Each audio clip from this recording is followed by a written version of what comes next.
प्यारे बच्चों, आज आपको कहानी सुनाऊंगी मैं निकम्मा बंदर।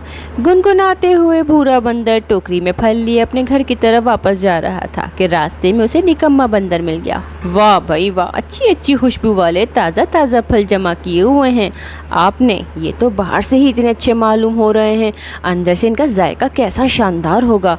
निकम्मे बंदर ने फलों की टोकर को बड़ी लालची नज़रों से देखा। अरे भाई, बारिशों के बाद तो जंगल में हर तरफ फल फ्रूट ताज़ा है, सारे जानवर आजकल इन्हें ही खा रहे हैं और जान बना रहे हैं, लेकिन तुम्हें इतनी हैरत क्यों हो रही है और तुम इतने कमज़ोर क्यों हो रहे हो?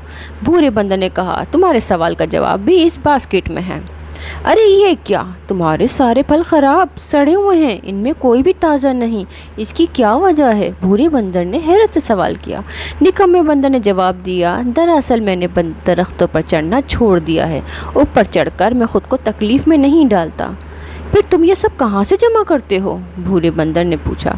निकम्मे बंदर ने कहा, दूसरे जानवरों से जो गिर जाते हैं या जिन्हें वो आधा खाकर छोड़ देते हैं वो मैं रख लेता हूँ या किसी से मांग के खा लेता हूँ।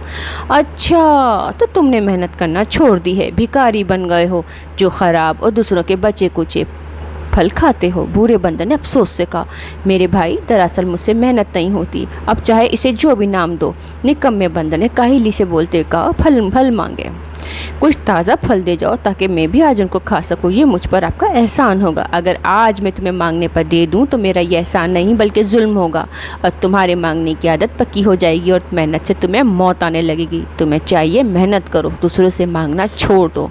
उसने अपनी टोकरी उठाई, वहाँ से चला गया। प्यारे बच्चों, दूसरों से मांगने और सवाल करने की आदत बुरी है, इसकी वजह से इंसान सुस्त और कामचोर बन जाता है। हमें चाहिए भूरे बंदर की तरह ऐसे लोगों की बात मानकर मांगने की बुरी आदत से जान छुड़ाएं और सबकी